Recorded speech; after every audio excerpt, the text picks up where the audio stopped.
Colleagues and neighbors, on this beautiful morning, I have the privilege of sharing a few words about one of India's first Prime Minister of independent India.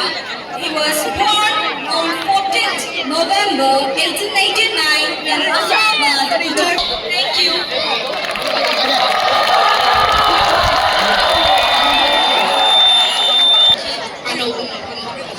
Mengenki saklon saklon anu kakta mengkide saklon kaya sit kibanong sit yang nak kibanong day kaya in pun kaki anu mengenki kaya na oy halare anu